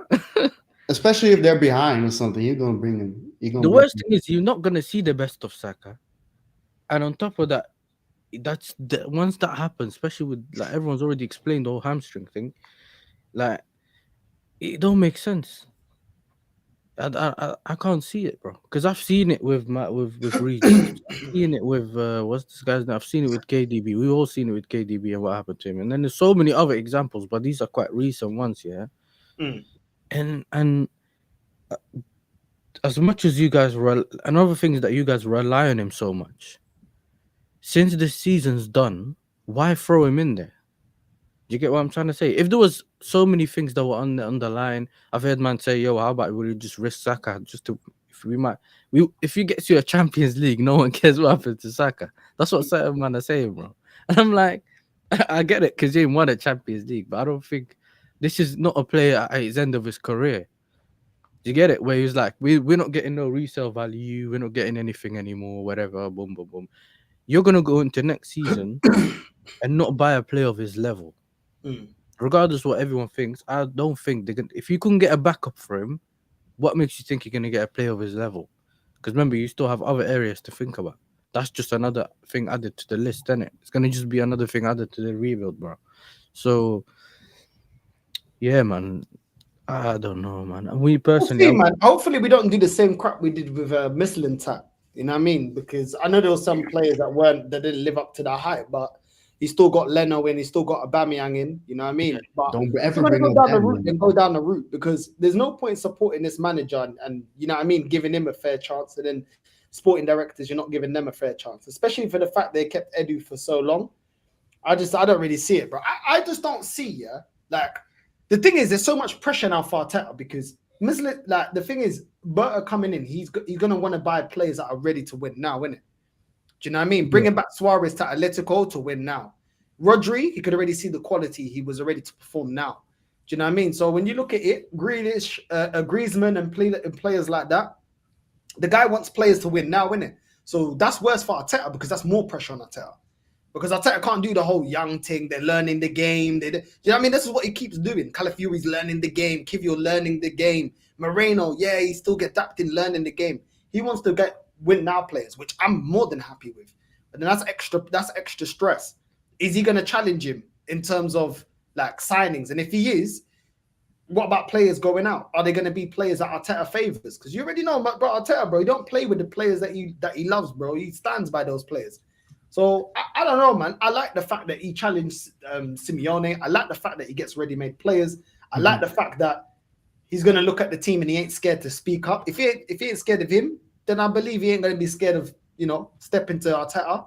I hope he does it in front of the players as well. Do you know what I'm saying? You know, like when mum and dad are arguing, you're like, yo, you know what I'm saying? And you're just like, oh, beef. I just want to see who wins. You know what I'm saying? I want him to step up, bro. Like, not everyone, not everyone, because a lot of the times when two parents beef, you get the short end of the stick. You know them ones. Someone takes it out on you, you're next. You know that. It depends. Yeah. It doesn't stop there, blood. There's certain things where bro, don't turn around and look at you. Who you looking at, blood? You know that. Bro, I just think it's a lose-lose for Arteta. I can't lie, bro. Like, it's a lose-lose because of his ego. Like, it's a lose-lose because of his ego, because he's not going to get all the glory for all this. Because in 5 years, under his guidance, he weren't able to win nothing with Edu. So now that Berta's coming in, and the fact that they keep telling him, oh, Berta's got this, and he looks rattled, I feel like his ego cannot take it, bro. I think he's struggling, bro. I think he struggled from Eddie Howe said, I've matched Arteta's legacy, bro. I knew it, bro. You know them ones. He won that Carabao Cup and said I matched Arteta's legacy, bro. You knew that, you better come back stronger, innit? Otherwise, what are you doing, man? You know them ones. What are you doing? It's been time though that there was somebody coming to the club that give Arteta some back push. You know what I'm saying? Like everybody always been falling in line for Arteta for like 5 years now. The players, the club, the fan base. Now this Berta comes in and.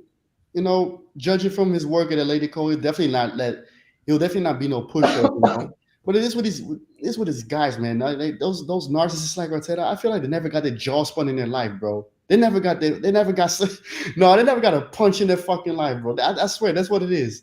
And now they're gonna meet them. They're gonna meet their match.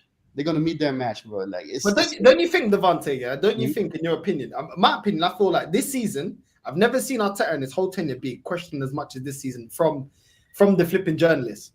You know what it is? He was getting rattled at the start of the season when they were asking about striker. Yeah. They've been asking him even till now about the injuries. He got rattled. You know what I'm saying? Like, bro, I'm telling you, I got what's it called? I got not a conspiracy, but I got a thing. I reckon Remember, he's on a long contract, mad contract. They probably don't want to pay. Like, even if they, one of the reasons they wouldn't sack him is because they know they have to pay him all of that back. Yeah, we're not even working most of it. So if they can get him rattled and get him out, that would be the way to do it, isn't it? I mean, so they might have a good looked idea, at the though. questions, yeah, on the press thing. Now you can ask all of these questions. You know how they say, "Nah, don't ask this one, don't ask this one." Yeah. Yeah, you want to ask about Eucharist? Ask him. Don't worry. Yeah. Ask him. But that guy won't give up. You know, like he got that ego. He's not gonna give up until like whatever, until the club fights for relegation or something like that. Though he's not gonna give up. Because it's easy, bro. It's similar to Tottenham in terms of that if you win at Tottenham, you're a legend, bro. Like at Arsenal, yes, it's not the same, but because you guys haven't won the league in like 20 years, like you kind of get where I'm coming from. I know it's not the same, yeah, but you kind of know because you haven't won the league in 20 years. If you win like a league or a Champions League, legend. And then it's from, if you think about it, it's from Wenger, and no one else won the league since Wenger. So you're always gonna remember that the next guy who won the league after Wenger is Arteta. That's if he stays, but you know what I'm hearing. So it's one of them for him that he thinks I have to keep going, especially knowing that no one's really onto him. Like they're not looking at him. He's chilling. He's like, eventually I'll get there. You know them. Eventually I'll get there. Maybe next year. He doesn't know how the British press work, bro. When they turn on you, they fucking turn on you. They turn on you. They turn. He doesn't know that. He thinks, they're my boys. They're my dogs. You know what I'm saying? You know, Drake. Yeah. Drake went into the Kendrick thing thinking, I got my dogs. Do you know what I'm saying? I got all my dogs. Where's Future? Where's all these man? Next thing you know, it reminds me of Henderson. He was like, remember, they all loved him in the media, blood. Remember, he's the captain. Yeah. Liverpool. He went to Holland. He was getting fried. Did you sign the deal with Monaco? He's looking at them. He's looking around. Like you can tell by his eyes. Yeah, he's doing that blink twice thing. He's trying to get someone to come out there, and he's thinking, right, you lot can't ask me these questions. And then he's thinking he's still in Liverpool, blood. Them are looking at him right now. Tell us, have you signed? Have you not signed? Yeah. They ain't playing that shit over here though. Like no, they don't play, bro. Dutch people is funny. Especially if you're not Dutch. Then it's 10 times worse. Yeah, because they're very straight up though. But they're also xenophobic though. Let's not like beat around the bush. Yeah, they don't like this whole thing. So he was waiting for them to ask, have you spoke to any clubs and that? Man just asked him, have you signed with Monaco or not? Nope. But hey, this is the thing. Once here it's a bit more sneaky, isn't it? The media's more sneaky. They won't ask you, have you signed a striker? Have you signed a forward? Are you looking for a forward? Which side? Bro, just ask. You want to sign a striker? Yes or no, bro? No, after the game when he's heated, they'll be like, "Do you think you dropped points today, Mikel, because you didn't have a striker? You didn't strengthen in the summer?" And they know it's gonna get him vexed, innit? Man just runs blood. You know that one. Just has that weird face, that fucking like resting bitch face. Mikel, just one more. He knew what he was doing. He knew he was vexed. You know what I'm saying? Just one more, don't go anywhere. But you know what it is as well, yeah. I remember when you played the you done the match now, was it the press conference for the Chelsea game? I remember, bro. I went on to watch it. I was like, what's Northside doing? Clicked on it, and obviously you don't say it's press conference reaction, but then I started hearing what he was saying. Bro, I think what was it? It was Thomas Tuchel. Bro, what is this? Speak about the game. Thomas Tuchel this. I was like, bro, is he watching our Prince, or is he watching the English one? I thought he watching the English match reaction thing. I mean, the press conference, bro. I just kept asking about Thomas Tuchel. Our press conferences are dead, bro. You don't learn anything. Nothing at all, bro. I never watched these things anyway. Devontae looks like he's had enough, bro. You look like you had enough. Yeah, but Devontae low-key gets punched from each side. Like sometimes it's Ajax, sometimes it's Now, but the thing about Arsenal is just worse because it's just a clown show. It's everything but about football, man. It's such a weird thing, man. It's not even a joy to watch. Like at least Ajax, I could say that's the football's priority, but Arsenal is like watching like TLC. They could be on TLC. I swear to God, Arsenal put them on TLC. Especially the dating show that they're gonna have soon. Put that on TLC. They're gonna make money and put Rashid there as well. Like let's put Rashid on that shit. Rashid, wow. Oh shit! I don't know, matching with Jess or something. I don't know. Maybe. I don't know. That's We'll crazy. see, man. We'll see in it. We'll see. No, Blind date. don't put him with Jess. No. I don't even want that for Rashid. I know he likes toxic women, but I don't even want that for him. Absolutely. Yes, I don't judge in it. Love doesn't judge in it. You know what I mean? Love doesn't judge. Love doesn't judge. I don't know, bro. Are there any like Arsenal girl content creators that are buff? I can't remember seeing any like online. I'm saying. I don't know, man. Like, Yeah, but even if I remember that, bro, I'll never forget this. I was watching the thingy with someone before, yeah. What's that called? The overlap. And there was that Charlene girl. She was like, they were talking about who would get, I think it's Ballon d'Or or the best wingers in the world and that. She goes, Saka. Everyone turned around. You seen it? What about Saka? She thought she was on FTV. That's why. That point she forgot where she was at. Yeah. She thought everyone's gonna clap it, blood. She did turn around and look at us. AFT Studios. Yeah. And they all gave her the soldier boy look, you know. You know when he's like Drake, you know that one, blood. They all looked at her like, who are you talking about, bro? Oh, thanks. Yo, yeah, but Maestro decent isn't good enough. You know them ones. Bro, we can arrange for you to go on a date with her. You know what I'm saying? Oh yeah. We could do it. It could be arranged, bro. It can be arranged. No you problem. know what it is, right? She looks like Sterling, bro. What makes it worse is her personality. I mean, she's not bad looking, but her personality makes it worse. That's already like, you know. That's what it is. That's what it is. She all right. Yeah, I mean, but once the personality is like that, it's like yeah, might that's well what I just said. Remember when you asked me, yeah, that's what I said. Oh, because if the personality is mad, it don't matter how the thing looks, you know. You know them ones. You just have to. You can't look. You get because, bro, it's annoying. Because you know when you get annoyed, you don't like what's in front of you. Bro, do you know how many? Bro, I swear that even when I was single, there's so many girls. I'm like, nope, just because of the personality. Not even because aesthetically the girl wasn't pretty, just the attitude. Yeah, I was like, nah. Because, bro, it's like you have a ghost walking around your house, bro. Because like what's the point? Because you don't want to talk. Like you're just annoyed because when they talk, you don't want to talk. Because when they talk, you don't want to be there. You know them ones. Because when they say something, like, you get it. It just don't make sense, bro. I don't see it, bro. That's what I don't see. But no, if the personality is garbage, you might as well date a trash can, bro. Like just leave it. Wow, Devante, you would date a trash can. If the personality is garbage, what am I supposed to do? Like I might as well just like watch porn. If the personality is come on. Demonetization. I'm sorry, man. I'm sorry. Yo, Macy, what are you saying, man? Did you see the press conference? Yeah, the press conference, man. Saka's back, yay! Yeah, and this is my Macy don't care, man. Macy doesn't care. Macy's coming to my UCL parade.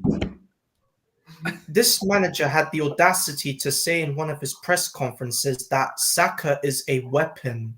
What makes him think that Saka is a weapon to him? Like, what is he, like a sword that can just slice through everyone? Like what? Like a weapon? Like this manager just makes me want to like hit him with this fly catcher, and it's just too much on our side. I just want this manager fucked off. I can't take this anymore. And the fact of the matter is that he is basically obsessed with giving Saka a chance in a game that doesn't even matter to us because we're already out of the title race anyway. There's nothing left to play for except for the Champions League. So if I'm the manager, Saka needs to be rested until Real Madrid. But this manager says, "Oh, I'm such a genius. I should give Saka maybe some free time to get his confidence back." It's ridiculous. Like Bukayo Saka should not be a yes man. He should be man enough to stand up and confront the manager and say, "Arteta, please give me another rest. I can't. You can't risk me playing in a match that is not important to me." And it just doesn't make any sense. And I can guarantee you, Fulham, they will absolutely smoke us apart because even though they went out of the FA Cup the other week to Crystal Palace, they will still give us a swipe. and you realize that 4 of their players used to play for our team: Smith Rowe, Nelson, Iwobi, and Leno. And can you imagine the scenes if Fulham beat Arsenal at our ground? That would be a major shocker for us, because Fulham have not beaten us at the Emirates for I can't remember how many years they've never beaten us at North London. But I mean, Marco Silva, for me, he by far has one plan: wait for us to like go forward, and when we are like making one mistake, then Fulham can capitalize on that. And that is what Silva is gonna do, because he's a clever manager. He's an experienced manager, because he's managed a lot of Portuguese teams. He's managed Everton, Hull City, Watford, and now Fulham. And don't tell me that Marco Silva, but Marco Silva, he's a washed up, he's just another washed up Portuguese, bro. Portuguese. Like, Portuguese managers have a mentality to win. Jose's a winner because he's Portuguese. His ambition is to win. Marco Silva's ambition is to win because he's Portuguese. And if you think we're gonna beat Real Madrid with a Saka who's not 100% ready, think again, because Real Madrid will absolutely destroy us. They will absolutely take us apart, like piece by piece. And the good news is the Italian Sofia Carson is out for 2 to 3 weeks, and I'm happy. I cannot stand that wild horse. And all of you top gooners think that, you have an agenda with Calafiori. Of course I do. He's the worst left back we have in our football club. And the fact of the matter is, we have to now rely on Lewis Skelly. And I'm not gonna not gonna go after Lewis Skelly. He's young, but how is he gonna be able to cope with a top class winger in Rodrigo? And it just doesn't make any sense. And I'm worried, bro. I'm worried about the Fulham game, the Everton game, and the 2 Real Madrid games sandwiched in between. And I fear for the worst, North Side. I think this season for me is over. No, I hear it, man. I hear it, bro. You know what I mean? The way Arteta is acting around Saka, bro. He reminds me of Madonna and her son. Yeah. Oh, what a resemblance! Hold on. This guy saying child trafficking. I can't lie, bro. But hey, you remember that clip of Yeah, Madonna's bro. son when he was dancing like Michael Jackson? You remember that one? Yeah, bro. Hey, you need to say holding on. Look at the way they're holding on. Saka, please save me, bro. Bro, let's that's come on. crazy. Man is saying in the chat, yeah. Man is saying in the chat, yo, DJ. Man is saying, yo, but when it's healed, it's healed. But the thing is, yeah, why should we believe that? Man said that Declan Rice was fine, and he wasn't, bro. He had a broken toe. Man said that Ben White was okay, and he wasn't fit. Man said he's monitoring Havertz, and he got injured. He said that Odegaard's fine, and he got injured. Saka, he was fine, didn't report it. He was injured. This is the thing, though. Like, he only says it after the fact. So if we're skeptical, it's based on the way that he's been managing his squad in general. And then before that, it was Partey, when Partey first come, and pushing it back onto the pitch. So it's not like it's not warranted what we're saying about this manager. He hasn't managed his team properly, bro, when they've been injured. And this season's been the worst out of all of them. So I don't understand why you can't understand why injury though. With the hamstring injury, there's no such thing as when it's healed, it's healed. The longer time you give a muscle to heal, the better, bro. Especially when you're a professional player and the amount of force and stuff that they put on their body, yeah. Do you know what I mean? And then with these injuries, what happens is what ends up happening is, yeah, they end up going to the gym trying to get the same strength back in their legs or whatever it is, yeah. And they might end up overcompensating. He might not sprint the same in the beginning. Yes, it can be a mental thing because he doesn't know how ready he is and all of that on the pitch. So he might not be, when you're not, you're a bit injured, so you're not walking the same. But you can also put a bit more weight on the left leg instead of the right leg. There's all these things that part of the mental thing, which he has to go through in the beginning, but also the physical stuff which is a lot. The problem with the physical stuff is the medical team can see things to a certain extent. It's only you that knows when you're ready. But there's as a footballer, especially if you're that into it and you're playing at the Bernabeu and all of that, you might try to forget about that and just try to get back as early as possible. Exactly. So you might rush yourself back. This is one of the this is the part reason why you don't want to have players like the ones you have at Arsenal, yeah, and you want to have some of those players that have a bit more character because they would know, nah, I'm not ready. You get it? These men are waiting for their dad Arteta to tell them when they're ready, bro. Are you ready to pack your bags to go out school? School's at this time. He ain't brushed his teeth yet, bro. If you knew, he would have brushed his teeth. He ain't brushed his teeth. This is the thing. I feel like Saka's just trying to come back because, he also has that pressure on his shoulders, yeah? Because he knows he's the main man. So he almost feels like he needs to get back early. Because if he looks at the time he's been away, he hasn't really been good. Like, you haven't won as much games and all of that. So he knows the front line's weak. So he's trying to get back in. So you can't. This is the thing. If he has to do the strengthening bit, it has to be strong enough to deal with the running. This is the thing. Do you get what I'm saying? And the amount of running the players do at Arsenal, yeah. If you play this Real Madrid team, it's going to be back. Bro, I said he hasn't touched grass. Yeah, son. He said he hasn't touched grass. Yeah. So basically, for me, I interpreted that as you're training with the physio, you're doing all the exercises, but it's very limited. You know, like when they're like, yo, do this stretch, do this. Yeah, you see it in the videos. Yeah. And then it's kind of like, yo, stop.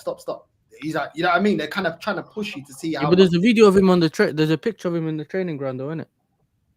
I don't know. Yeah. So apparently, but this is what I'm saying. Everything's apparently at this club. This is what I mean. Like, you may be right, I may be right. But the thing is, yeah, Arteta's created this doubt around the club by the way that he's handled the players. That's my point. Ultimately, yeah, Trossard was injured, went to go represent Belgium. Why are you allowing him to go represent Belgium?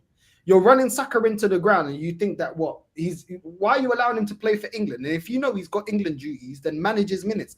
Bro, there's so many examples with this manager that, bro, I can't sit here and say, oh, I'm gonna ignore all of that. Yeah, I'm gonna believe Arteta. If he was truthful about the injuries and just like, or actually rotate his squad properly, then cool. But he hasn't. And the fact that he said, because his first thing there was he's ready. That was his first words in the press conference. When he was asked, he goes, he's ready. Then he said, we need to monitor because he hasn't touched grass yet. Why would you need to monitor something that's healed? Make that make sense. But could it mean that he's played on AstroTurf, but he hasn't played on grass? Okay, but then why are you monitoring him if he's fit? But those kind of injuries, they still kind of have to monitor it just to make sure that you're not re-injuring yourself. This is the thing. Cool. Okay, cool. But then if that's the case, when he was asked, are you going to start him? He goes, you'll see tomorrow. Yeah, because remember, that's the Zinchenko thing. That's the Zinchenko. Zinchenko snitched on him on that one already, bro. He told him. He told us. He told us. Bro, he doesn't want you to know the lineup. No, but come on, bro. If you're saying you're monitoring the player, yeah. When you're asked about the lineup, is Saka going to be part of the lineup? You're saying, oh, you'll see tomorrow. That means that you are contemplating starting him. So you're not monitoring him then. Because if you start him, that goes against what you're monitoring. If you're giving him 70 minutes out from the gate of being out of action for 3 months, that to me ain't monitoring his minutes. Yeah. You get me? So I don't. Yeah, because they're also saying he played. Obviously, DJ's saying, and I heard about this as well, that he's played some games under 23s or something. But it's like if he's done that and he looked fine, then he wouldn't have had to say he hasn't touched grass. So you get it. So I could be right, you could be right, anyone could be right, bro. Anyway, yeah, we don't know, bro. We don't know. You know what I'm saying? Yeah. I hope Berta's just there, cold-blooded, just watching everything, every game, just watching it. Screw face. Don't even give anything. Bro, all he has to do is send the Italian mafia to his yard one day, blood. And Manton is conquering his yard. You know that? Man just goes there, just conquers his yard. You know, that's it. Nah, man. Well, AK, what do you make of what Arsenal are doing with Berta? You concerned? Not concerned? I mean, at the moment, I'm more concerned with Erling Haaland's injuries at the moment. He's out for the final part of the season, Bob. Oh, yeah. Is he out? Yeah, because he came he's out. Nah, Yeah, nah, he's AK, out. I just read it. They said that he might be coming back for the end of the season. So he might come back and Ah, play last couple of games, but he's out. It's the way my man not landed on him, his Landed leg. on the back of his foot because his Yes, foot remember he was tried kind to of like slide that. and then his ankle kind of went like this Yeah, on yeah, the yeah, floor, yeah. but it didn't look. It looked like he was just sliding. It didn't look like It anything. didn't But when they roll. showed the replay, you could see him screaming as soon as the guy landed on him, innit? Did his So you ankle could roll tell. though? Because when I remember, it was like it's like the back of his foot was like that, Yeah, and 'cause then he remember the landed on guy it landed yeah. on his back of his on his calf or ankle. whatever. So obviously, I think while he was trying to slide, I think he's I don't know, he's rolled his ankle in it. So I don't know. Yeah. It looks like an At least ankle thing. Marmouche get some time though. That's for sure. Yeah, Oh so I yeah, guess of course. I'm all for it. But yeah, coming to Arsenal here. From what I've heard of Arteta's waffling in his usual press conference is, yeah, man's thinking he's Severus Snape man's thinking he's Severus Snape trying to resurrect the dead. He thinks he's him. He actually thinks he's Severus Snape trying to resurrect Draco Malfoy, you know. You better be careful, man. Top Green is gonna come for you, AK. I'm telling you, you know. You better be careful. You know? Oh, You better be careful. If he scores, yeah, they're gonna be cussing you, saying, "Yeah, what were you lot saying? What were you lot saying?" yo, AK, they're gonna start calling you Dobby, bro. You know what I mean? Yeah, they're gonna get on to you, blood. Yo. Oh, bro. Oh yeah, but yeah, jokes aside. All I have to say is, yeah, let's see how Berta does in his first season as a sporting director. But yeah, you may never know. Berta might convert into a yes man. You may never know. I don't think so. If you're going off of his reputation, I don't think so. You know what I mean? And the fact that he's Italian gives me more faith that I don't think he's going to be a yes man. Oh yeah, but yeah, north side. But as Yasser said, I would do the same thing. If Arteta tries something funny on him, he should send Don Corleone to his house. Probably he'll deal with him. We'll see, man. We'll see. I think the Cronkies. I may be wrong, but I'm assuming the reason that they brought in Berta when they could have just got a sporting director that doesn't have a CV of winning and stuff like that. I feel like they're going away from project manager, and project sporting director.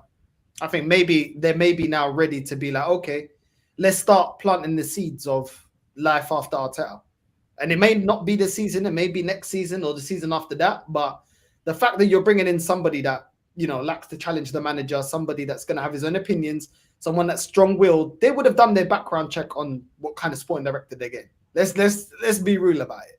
So I feel like they maybe they're looking at it like, cool. Well, you know, we're gonna get someone that's a specialist. I'll tell you don't get over the line. At least we've got a sporting director. Cool. We'll work with the sporting director to get the right manager after. North side.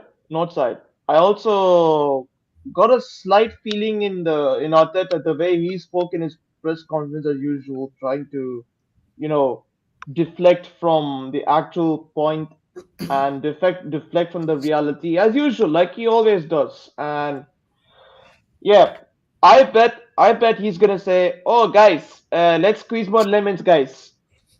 Let's squeeze more lemons, guys. Let us do the pickpocketing, guys. Let's pickpocket more pockets, guys. Let's vacuum the house. Like, let's scrub the floors. Scrub the floor, man." What was this thing that you lot said talking about him cleaning or something?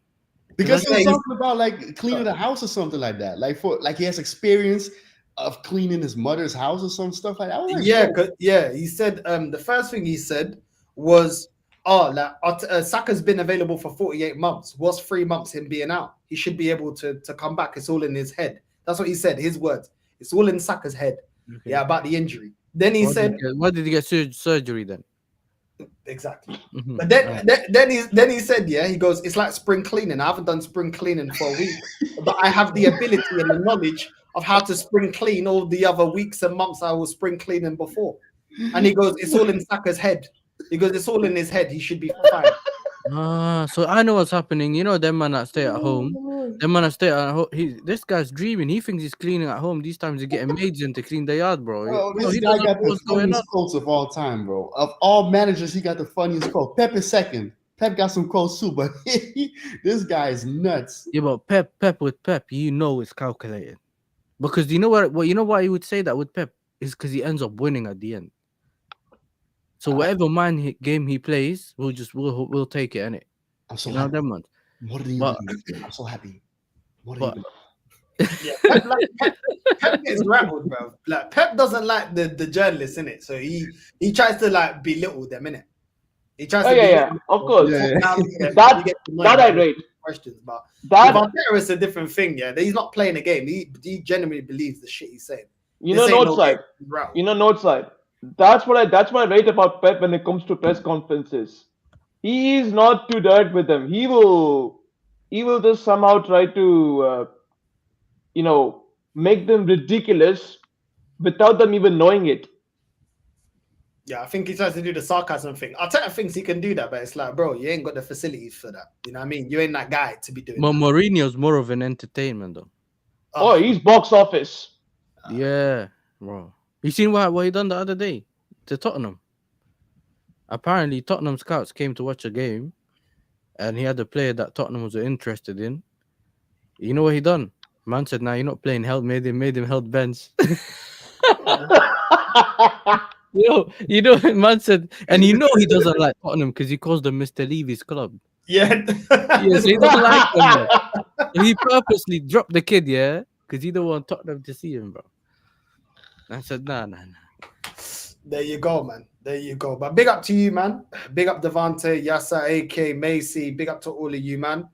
Do you know what I mean? I know where WWE's on right now, Macy. So I know you're very. I think it's Monday Night Raw. That's not sad. I mean, I cannot wait for WrestleMania to come because WrestleMania is my favorite pay-per-view of the year because it's where legends are made, superstars are born, and icons will live forever. So yeah, I mean, like Monday Night Raw's on tonight, and let's see if John Cena can win that championship for the very last time and retire proudly like a man. Yeah, but North, did you see the Macy clip? Nah. What Nah, Macy you didn't. That's the day you were out. Remember? I sent you the Macy clip. Yeah. Oh, okay. You did see the Macy clip. Yeah. Huh? We're gonna bring Macy to the UCL trophy parade, mate.